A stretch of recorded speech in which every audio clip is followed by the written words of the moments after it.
Charot!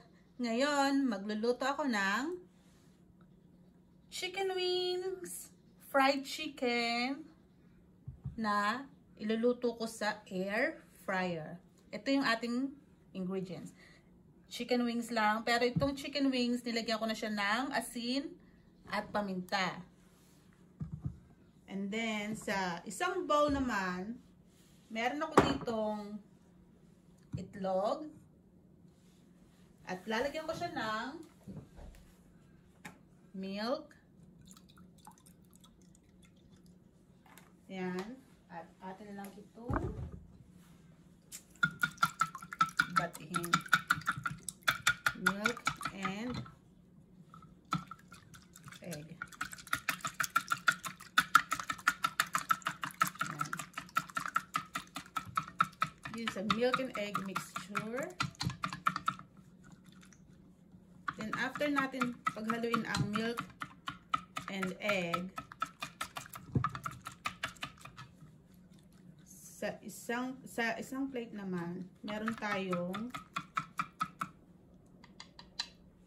after nito, yan, tapos ng ating milk and egg mixture, meron naman tayo ditong harina sa isang plato.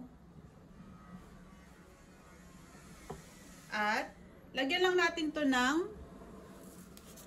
asin, pampalasa, asin, paminta,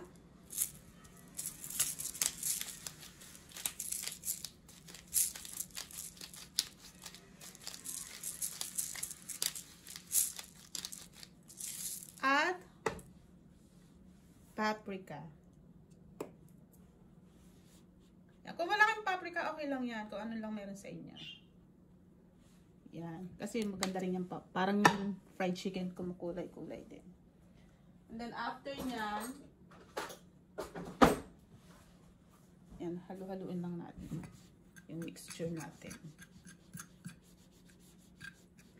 Ayan. Ready na ang ating mga gagamitin para sa ating fried chicken.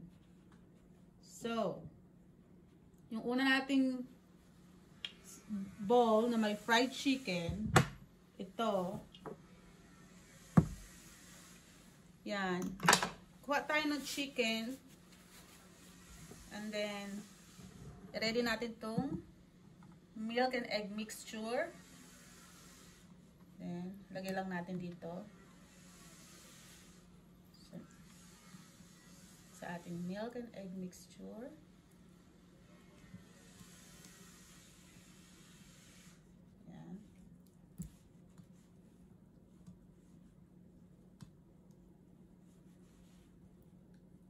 Then, after nyan, kunin naman natin ang ating flour na may timpla na.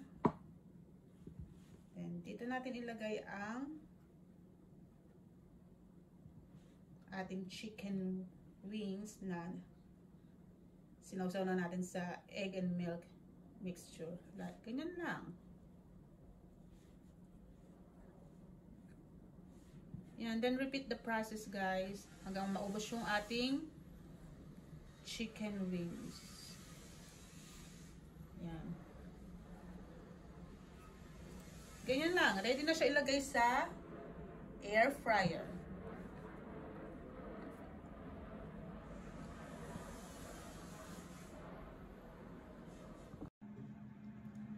Ayan, natapos na natin ma-coat ng flour mixture ang lahat ng chicken wings. Bali, ito na siya lahat. Ayan. So, i-ready na natin ang air fryer. So, pinreheat ko na ulit yung ating air fryer para bago natin siya ilagay sa air fryer ay mainit yung ating air fryer. So, ayan, inantay ko lang matapos yung, ayan, okay na. So, connect natin yung ating air fryer.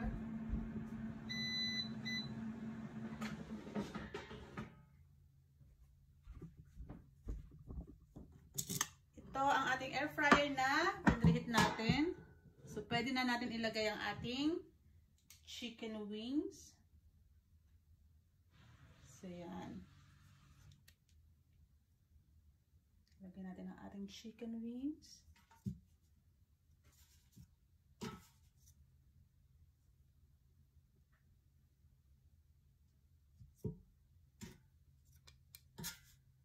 Lagyan natin ang ayan. Huwag masyadong dikit-dikit para at least sure na maluto lahat. Ayan. Ready na ang ating chicken wings na ating lulutuin sa air fryer. Gagawin natin siyang 200 degrees Celsius for 10 minutes. Then, sasabihin ko mamaya kung okay na yung 10 minutes after nito. Okay?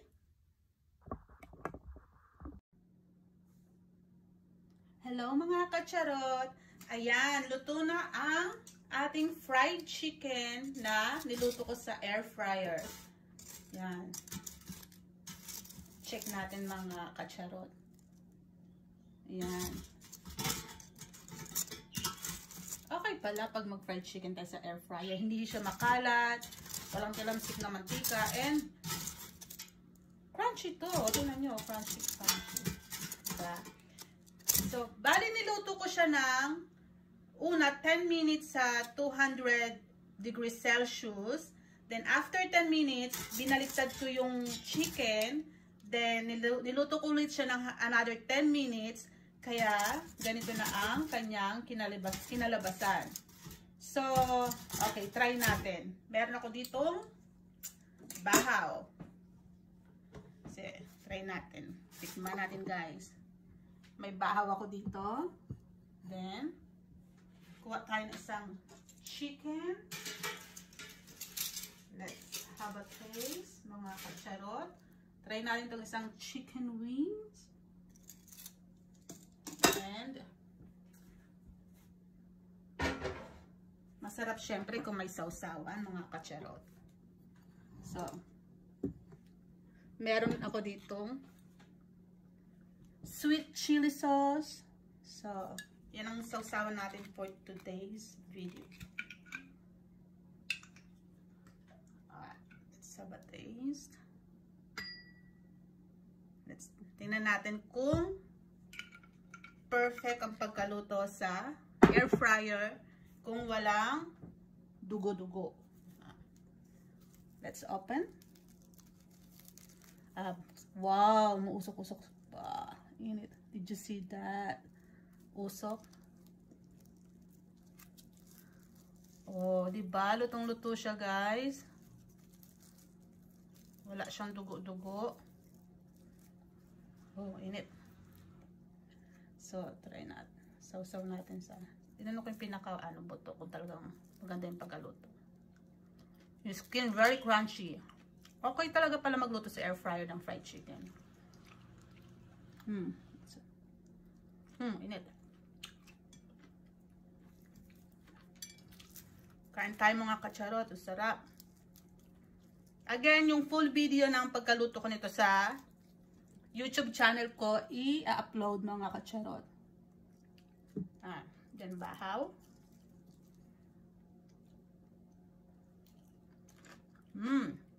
Very crunchy. Yan. Walang edit video yan mga kacharot ha. Talagang tunay ang pagkalabas pa lang ng air fryer. Yan. Para actual natin makita kung merong dugo, diba?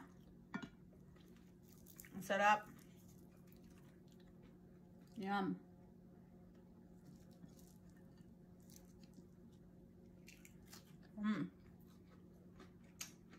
Yummy.